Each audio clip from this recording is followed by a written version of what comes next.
Firefighter vanished in 1980. His helmet was found buried deep inside a sealed wall.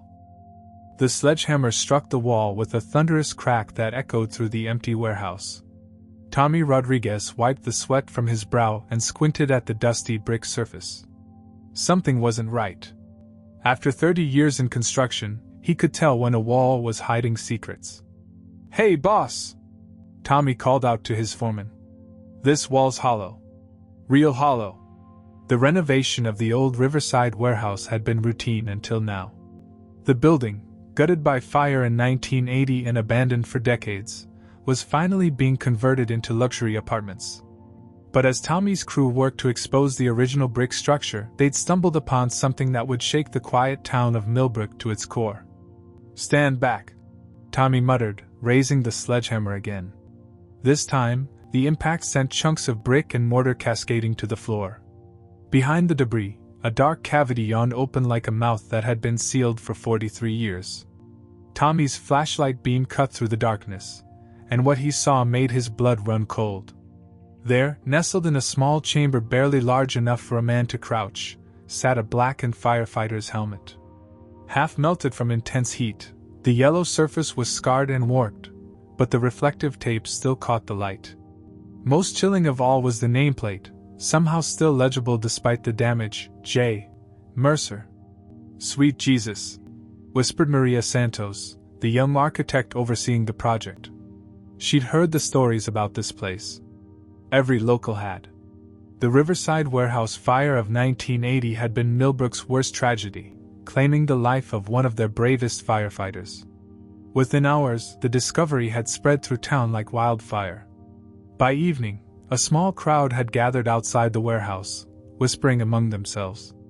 The local news van arrived just as the sun was setting, its harsh lights illuminating the faces of people who remembered that terrible night 4 decades ago. Police Chief Barbara Chin stood at the edge of the cordoned-off area, her weathered face grim. She'd been a rookie cop in 1980, fresh out of the academy when Jack Mercer vanished. The official report had been straightforward: structural collapse during firefighting operations, body never recovered. Case closed. But finding his helmet sealed inside a wall? That changed everything. "This doesn't make sense," Chief Chin murmured to herself, studying the crime scene photos. "How does a man's helmet end up bricked into a wall?" The news spread faster than the original fire had. By midnight, 4 old men sat in Frank Morrison's living room, their faces pale and drawn. They hadn't all been in the same room for years, but tonight's discovery had brought them together once more. Captain Frank Morrison, now 72 and retired for a decade. Ray Palmer, 68, his hands shaking as he gripped his coffee mug. Mick Sullivan, 65, who'd barely spoken a word since arriving. And Don Hayes, the youngest at 63, pacing by the window like a caged animal. 43 years, Frank said quietly, his voice hoarse. 43 years, and now this. Ray's mug rattled against the coffee table as he set it down. "Maybe we should have." "Should have what?" Frank's eyes flashed with warning. "Should have done things differently? It's too late for that now." Mick finally spoke, his voice barely above a whisper. "His daughter's coming back." The room fell silent. Emily Mercer, the 5-year-old girl who'd cried at her father's memorial service, clutching a small American flag. She'd left Millbrook for college and never returned, building a life as a journalist in Chicago. But the discovery of her father's helmet had shattered her carefully constructed distance from the past. "She'll want answers," Don said, still pacing. "She'll ask questions. Then we stick to the story," Frank said firmly. "Same as always. Jack died in the collapse. End of story." But even as he spoke the words, Frank knew they sounded hollow. The helmet's discovery had cracked something open that had been sealed for too long. And Emily Mercer wasn't the same frightened little girl who'd left town all those years ago. 300 miles away in Chicago, Emily Mercer sat in her apartment, staring at the news footage on her laptop. At 48, she'd built a successful career investigating corporate corruption, but she'd never investigated the one mystery that had shaped her entire life. Her father's disappearance had been the defining trauma of her childhood, the wound that never quite healed. She'd been 5 when Jack Mercer kissed her goodnight for the last time. She remembered his scratchy whiskers, the smell of his aftershave, the way he'd promised to take her fishing that weekend. She'd waited by the window for hours the next morning, watching for his red pickup truck that never came. The memorial service had been packed with firefighters from across the state, their dress blues a sea of navy and brass. They'd folded the flag with military precision and placed it in her small hands, telling her that her daddy was a hero. But heroes weren't supposed to disappear without a trace. Heroes weren't supposed to leave their daughters wondering what really happened. Emily closed the laptop and walked to her bedroom closet. In a shoebox buried beneath winter sweaters, she kept the few things she had left of her father: his badge, a photo of him in his firefighting gear, and a small notebook she'd found in his desk drawer years later. She'd never been able to make sense of the notes inside, but she'd kept it anyway, a tangible piece of the man she'd lost. Now, as she held the notebook in her hands, Emily felt something she hadn't experienced in years: hope. Not the kind that brought comfort, but the dangerous kind that demanded answers. The kind that refused to let sleeping dogs lie. She booked a flight to Millbrook for the following morning. The discovery of Jack Mercer's helmet had done more than solve a mystery. It had opened a door that some people had spent 4 decades trying to keep closed. As Emily packed her bag in Chicago, 4 old men in Millbrook sat in uncomfortable silence, each lost in memories of a night they tried so hard to forget. But memories, like fires, have a way of spreading when you least expect them. And some truths, once unearthed, refused to stay buried. The next morning would bring Emily home for the first time in over 20 years. She was coming back not as the grieving child who'd left, but as a woman who'd built her career on uncovering lies. She had no way of knowing that her father's former crewmates were already preparing for her arrival, or that the truths she sought would prove more devastating than anything she could imagine. In Millbrook, the sun rose over the Riverside warehouse, its light streaming through the broken windows where Jack Mercer's helmet had been found. The building had kept its secret for 43 years, but secrets, like the deceased, don't always rest in peace. Emily Mercer was coming home, and nothing would ever be the same again. Emily's rental car pulled into Millbrook just as the morning fog was lifting from the valley. The town looked smaller than she remembered, its main street lined with the same brick buildings from her childhood, though many now bore, for lease, signs in their windows.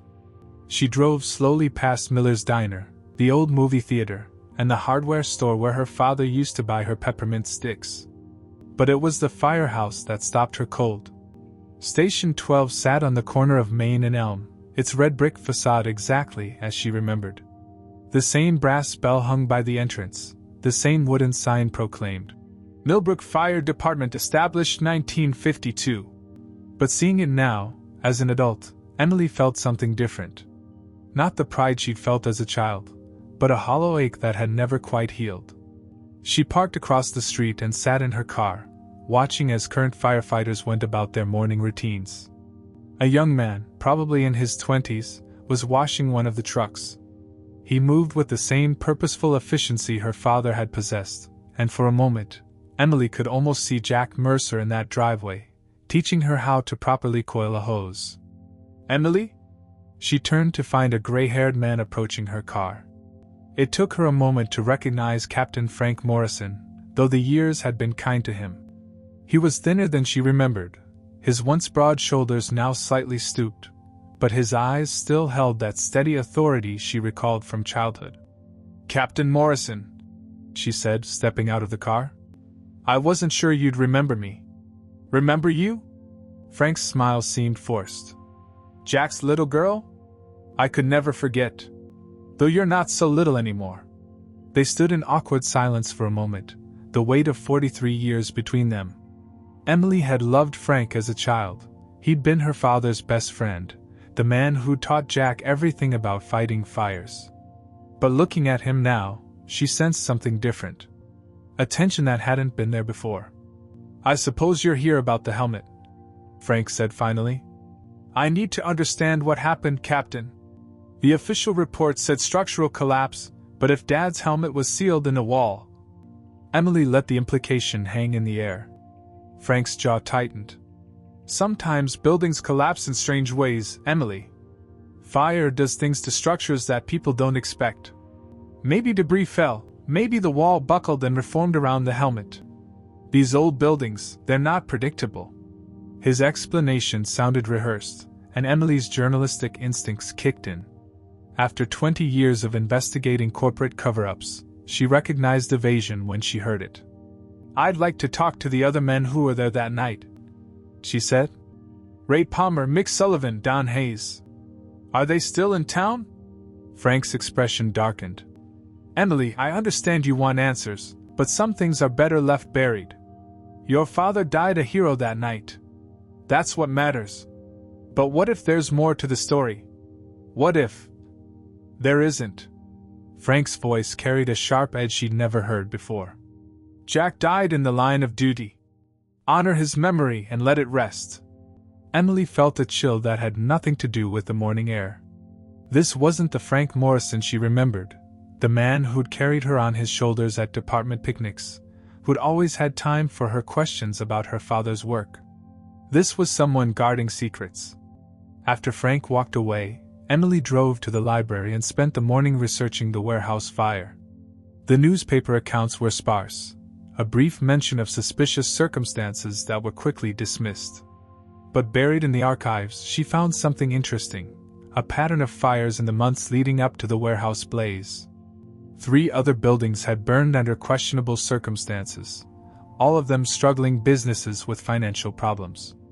Her father had been investigating something. That afternoon, Emily drove to the address she'd found for Mick Sullivan. The house was a small ranch on the outskirts of town, its yard overgrown and windows covered with heavy curtains. She knocked several times before a voice called out, "Who is it? Mr. Sullivan? I'm Emily Mercer. Jack Mercer's daughter." The silence stretched so long she wondered if he'd walked away. Then she heard multiple locks being turned, and the door opened just wide enough to reveal a gaunt man with haunted eyes. "Emily," Mick whispered. "God, you look just like him. May I come in?" Mick glanced nervously over her shoulder, as if checking for unwanted observers, then stepped aside. His living room was dark and cluttered, the air heavy with the smell of cigarettes and regret. "I heard about the helmet," Emily said gently. "I'm trying to understand what really happened that night." Mick's hands shook as he lit a cigarette. "You shouldn't be here. Frank tell you to come?" "No, he actually warned me not to dig too deep." Something flickered in Mick's eyes, relief, maybe, or fear. "Smart man, Frank. Always was. But not smart enough to keep the truth buried forever?" Mick took a long drag from his cigarette, studying her face. "Your father was a good man, Emily. The best of us. But good men sometimes see things they shouldn't." "What kind of things?" "Things that get them finished," Mick said quietly, then immediately looked terrified by his own words. Emily leaned forward. "Mr. Sullivan, do you know what happened to my father?" Mick's cigarette trembled in his fingers. For a moment, she thought he might tell her everything. But then he stubbed it out and shook his head. "I can't. I'm sorry, but I can't." As Emily left Mick's house, she felt the weight of 43 years of silence pressing down on her. But she also felt something else, determination. Whatever had happened to her father, these men knew the truth. And she was going to find it. Emily spent the evening in her motel room, spreading her father's belongings across the faded bedspread. The badge caught the lamplight, its surface worn smooth from years of handling. The photograph showed Jack in his prime, broad-shouldered, confident, with eyes that sparkled with the same determination Emily felt coursing through her veins. But it was the notebook that held her attention now. She'd flipped through it countless times as a child, unable to make sense of the adult handwriting and abbreviated notes. Now, with 20 years of investigative experience, she began to see patterns she'd missed before. The entries from late 1979 and early 1980 were different from the routine maintenance logs and training notes. These were observations, written in a careful code that spoke of suspicion and growing alarm. "RP arrived late again. Third time this month. Claims overtime but no record. Insurance adjuster at Murphy's Auto asking specific questions about response time. Why would that matter? Equipment tampered with hose couplings loose on engine 3. Coincidence? Emily's heart raced as she deciphered more entries. RP could only be Ray Palmer. Her father had been watching him, documenting suspicious behavior. The final entries, dated just a week before the warehouse fire, made her blood run cold. Pattern emerging. All fires struggling businesses, recent insurance increases. RP first on scene every time. Connection? Must be careful. Department loyalty runs deep. Need concrete proof before accusation. Meeting with insurance investigator tomorrow. Time to end this. But there was no tomorrow. Jack Mercer had died the night before his scheduled meeting. Emily closed the notebook, her hands trembling. Her father hadn't just died fighting a fire. He'd died investigating corruption within his own department. The question now was, who else had known? The next morning, Emily drove to the cemetery where her father was buried. The headstone was simple granite, bearing only his name, dates, and the words, "Beloved father and hero." She knelt beside the grave, her fingers tracing the carved letters. "I'm going to find out what really happened, Dad," she whispered. "I promise. He'd be proud of you." Emily spun around to find Mick Sullivan standing a few feet away, his face pale in the morning light. He looked even more haggard than he had the day before, as if he hadn't slept. "Mr. Sullivan, I didn't hear you approach. I come here sometimes," Mick said quietly. "To talk to him. To apologize." "Apologize for what?" Mick's shoulders sagged. "For being a coward. For not speaking up when it mattered." Emily stood slowly, her heart pounding. "You know what happened that night." "I know some of it." Mick's voice was barely audible. "Enough to have made a difference if I'd found the courage." "Tell me." Mick glanced around the empty cemetery, then moved closer. "Your father was investigating the fires. He suspected someone in the department was involved, setting them for insurance money. He was getting close to the truth." "Ray Palmer?" Mick's eyes widened. "You found Jack's notes." "Some of them. But I need to know what you saw." Mick was quiet for a long moment, staring at Jack's headstone. When he spoke, his voice was thick with emotion. "The night of the warehouse fire, I was checking equipment in the bay. I saw someone tampering with the gear, loosening connections, sabotaging safety equipment. When I called out, he ran." "Who was it?" I couldn't see clearly. Too dark. But I heard Jack's voice later, in the locker room. He was confronting someone, telling them he knew what they'd been doing. There was shouting, then silence. Emily felt her world tilting. And then the alarm went off. The warehouse was burning. We all responded but Jack. Mick's voice cracked. Jack never made it out. You think he was finished before the fire? I think he was silenced because he knew too much. And I think the fire was set to cover it up. Emily's mind raced. Why didn't you tell anyone? Mick's laugh was bitter. Tell them what? That I saw someone tampering with equipment but couldn't identify them? That I heard voices but couldn't make out words? The department was like a brotherhood, Emily. You didn't accuse a brother without absolute proof. But you suspected Ray Palmer. I suspected everyone. Frank, Ray, Don, they all had access to the equipment. They all knew Jack was investigating. And they all acted strange after that night. Emily felt a chill run down her spine. Strange how? Guilty. Like they were carrying a secret too heavy to bear. Frank became obsessed with procedure, by the book everything. Ray started drinking heavily. Don transferred to another station within months. And I. Mick gestured to himself. I became this. A hermit who can't sleep without seeing your father's face. Mr. Sullivan, I need you to tell the police what you just told me. Mick shook his head frantically. I can't. You don't understand what these people are capable of. If they finish Jack to keep him quiet, Then we'll make sure they can't hurt anyone else. Emily, please. Just let it go. Honor your father's memory and walk away. But Emily was already walking toward her car, her father's notebook clutched in her hand. She had enough now to confront the truth, to force the walls of silence to crumble. Mick's confession had given her the missing pieces, and she intended to use them. As she drove away from the cemetery, Emily didn't notice the figure watching from behind a distant oak tree.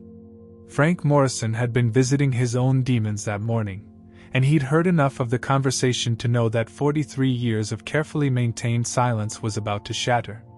The truth was finally coming to light, and there would be no stopping it now. Emily didn't wait for an invitation. She drove straight to Frank Morrison's house, her father's notebook burning like evidence in her passenger seat. The modest two-story home sat on a tree-lined street, its American flag hanging limply in the still morning air. She'd been here countless times as a child, but now the familiar front porch felt like the entrance to a courtroom. Frank answered the door before she could knock, his face grim and resigned. "I figured you'd be coming. We need to talk." "Yes," he said quietly, stepping aside. "I suppose we do." Frank's living room was a shrine to his firefighting career, commendations on the walls, photos of crews spanning decades, a glass case filled with medals and badges. But Emily noticed something she'd missed as a child. In every photo from after 1980, Frank's smile looked forced, his eyes haunted.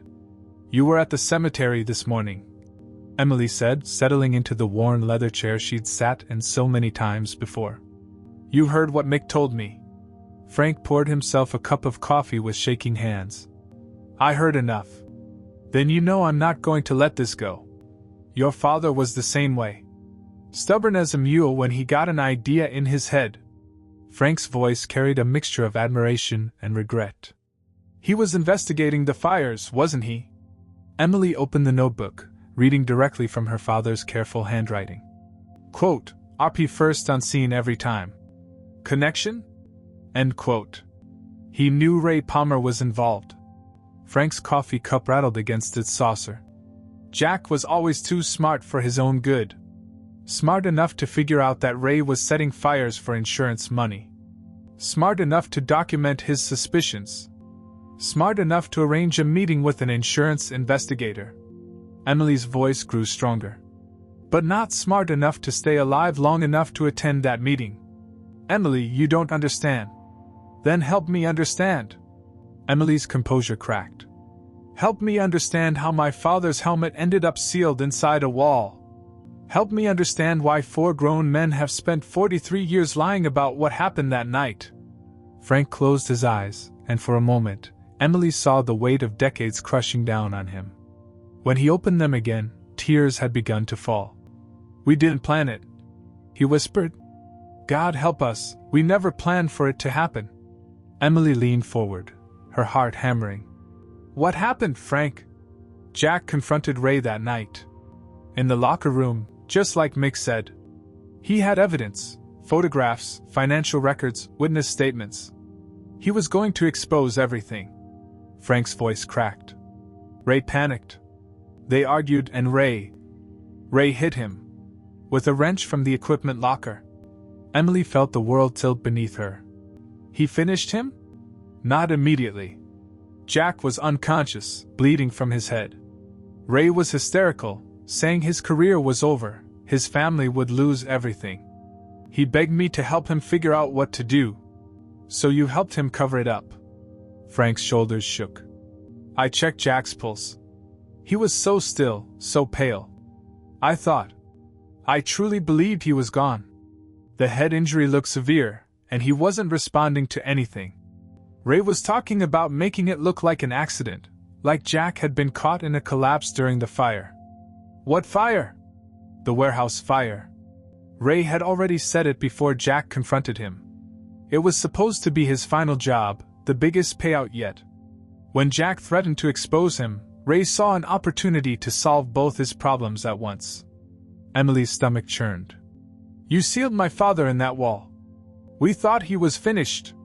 Frank's voice rose in desperate defense. "The building was burning, we had minutes before the other crews arrived. There was a small space behind the warehouse office where the wall had partially collapsed.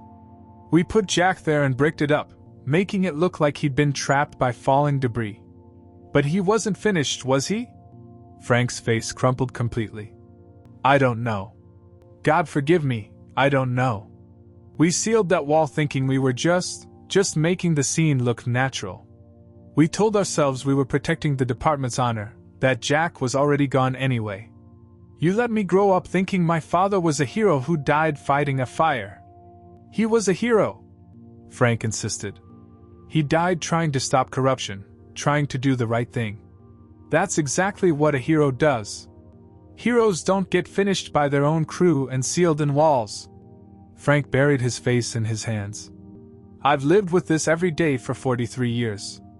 Every time I looked at you as a child, every time someone called Jack a hero at memorial services, every time I walked past that warehouse. The guilt has been eating me alive. Emily stood up, her legs unsteady. Where's Ray now? He lives out on Miller Road. Yellow house with the broken fence. But Emily, he's not the same man he was. The drinking, the guilt, it's destroyed him. Good, Emily said coldly. Because I'm going to destroy what's left. As she reached the door, Frank called out. Emily, wait. There's something else you need to know. She turned back, dreading what other horror might be revealed. The night we sealed that wall, Frank said, his voice barely audible. I thought I heard something. A sound like breathing. But Ray said it was just the building settling, and I wanted to believe him so badly that I convinced myself it was nothing. Emily felt the blood drain from her face. You think he was still alive? I don't know. But I've spent 43 years praying he wasn't. Emily walked out into the sunlight, her father's notebook clutched against her chest. She had the truth now, but it was more horrible than anything she'd imagined. Jack Mercer hadn't died a hero's death fighting flames. He'd been finished by his own crew and possibly buried alive to cover up their crime. Now she had to face the man who'd finished him. The yellow house on Miller Road looked like it was slowly dying. Paint peeled from its siding in long strips, the front porch sagged under the weight of neglect, and the broken fence Frank had mentioned leaned at dangerous angles. Empty beer bottles littered the overgrown yard, and the windows were covered with sheets instead of curtains. Emily sat in her car for several minutes, trying to summon the courage to face her father's finisher. The notebook lay open on her lap, Jack's careful handwriting a reminder of the justice he'd never received. She thought about the 5-year-old girl who'd waited by the window for a father who would never come home, and felt her resolve harden. The front door opened before she could knock, revealing a man who bore little resemblance to the Ray Palmer of her childhood memories. At 68, he was gaunt and hollow-eyed, his face mapped with broken blood vessels and deep lines of regret. His clothes were stained and wrinkled, and he swayed slightly as he stood in the doorway.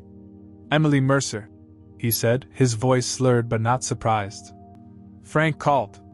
Told me you'd be coming. Mr. Palmer. Emily's voice was steady despite the rage burning in her chest. We need to talk. Ray laughed bitterly. Talk? After 43 years, you want to talk? He stepped aside, gesturing her into the dim interior. Come in then. Let's get this over with. The living room reeked of stale alcohol and cigarette smoke. Empty bottles covered every surface, and the air felt thick with decades of shame. Ray collapsed into a threadbare recliner, not bothering to clear the bottles from the coffee table. You want a drink? He asked, reaching for a half-empty bottle of whiskey. I want the truth. Ray poured himself a generous shot and downed it in one gulp. The truth. Right. Frank told you everything, I suppose? He told me you finished my father. Did he tell you it was an accident? Emily's hands clenched into fists. Does it matter? You hit him with a wrench, then sealed him in a wall to cover up your crimes. My crimes. Ray's laugh was hollow. You want to know about my crimes? I was desperate, Emily. My wife was sick, medical bills piling up, and the department pay couldn't cover it. Those warehouse owners approached me, said they needed help with their insurance problems. Easy money, they said. Just a few small fires, nothing that would hurt anyone. Nothing that would hurt anyone. Emily's voice rose. You were setting fires. You were destroying people's livelihoods. They were failing businesses anyway. The owners wanted out, needed the insurance money. I was just helping them along. Ray poured another drink, his hands shaking. It was supposed to be victimless. Until my father found out. Ray's face crumpled. Jack was always the golden boy. Perfect record, perfect reputation, perfect moral compass. He couldn't just look the other way like a normal person. He was doing his job. He was protecting the community. He was destroying my life. Ray slammed his glass down, whiskey splashing across the table. He had photographs, financial records, witness statements. He was going to ruin me, take away everything I'd worked for. Emily pulled out her father's notebook, reading from the final entries. Quote, meeting with insurance investigator tomorrow. Time to end this. My father was going to expose your corruption, so you finished him. Ray's shoulders sagged. I didn't mean to finish him. When he confronted me that night, showing me all his evidence, I lost control. I grabbed the wrench and swung it. I was so angry, so scared of losing everything. And then you sealed him in that wall. Frank said he was finished. He checked for a pulse, said Jack was gone. We thought we were just making it look like an accident. Ray's voice broke. The warehouse was already burning. We had minutes before the other crews arrived. It seemed like the only way to save the department from scandal. Emily felt tears burning her eyes. Frank thinks he might have still been alive when you sealed that wall. Ray went completely still. What? He heard breathing. Jack might have been unconscious, not deceased. You might have buried my father alive. The whiskey glass slipped from Ray's nerveless fingers, shattering on the floor. His face went white as bone. No, that's not. Frank checked. He said Jack was gone. Frank was wrong. Ray doubled over as if he'd been punched in the stomach. Oh God, what did we do? Emily watched this broken man fall apart, and felt no satisfaction. Only a deep, aching sadness for the waste of it all. You're going to tell the truth. Publicly. To the whole town. I can't. The shame, the scandal. My father lived with his conscience clear for 31 years. You've had 43 years to find yours. Emily stood up, her voice carrying the authority of someone who'd spent years bringing corruption to light. You'll confess to the police, and you'll tell the community what really happened that night. Or I'll do it for you. Ray looked up at her with bleary, desperate eyes. And if I confess? What then? Then maybe you can finally stop drinking yourself to death. 2 days later, the Millbrook Community Center was packed beyond capacity. Emily sat in the front row, her father's badge pinned to her jacket, watching as Ray Palmer approached the microphone. He looked smaller than he had in his living room, fragile and ancient under the harsh fluorescent lights. My name is Ray Palmer, he began, his voice barely audible. And I finished Jack Mercer. The room erupted in gasps and murmurs, but Ray continued. He told them about the fires, the insurance scams, the desperate financial situation that had driven him to crime. He told them about the confrontation with Jack, the moment of rage that had cost a good man his life. And finally, his voice breaking completely, he told them about sealing Jack in the wall, possibly while he was still alive. When he finished, the room was silent except for the sound of crying. Emily rose from her seat, tears streaming down her face, and walked to the front of the room. My father was a hero, she said, her voice carrying to every corner of the hall. Not because he died fighting a fire, but because he died fighting for the truth. He gave his life trying to protect this community from corruption, and his sacrifice deserves to be honored with honesty. As Ray Palmer was led away in handcuffs, Emily felt something she hadn't experienced in 43 years, peace. Not happiness, but the quiet satisfaction of justice finally served. Her father could rest now, his name cleared and his true heroism recognized. The truth was finally free, and so was she. 3 months after Ray Palmer's confession, Emily stood in the parking lot of the new Millbrook Fire Station, watching as workers installed a bronze plaque beside the main entrance. The afternoon sun caught the polished surface, making the words gleam like gold. In memory of Jack Mercer, firefighter, father, hero, who gave his life fighting for truth and justice. 1949 to 1980.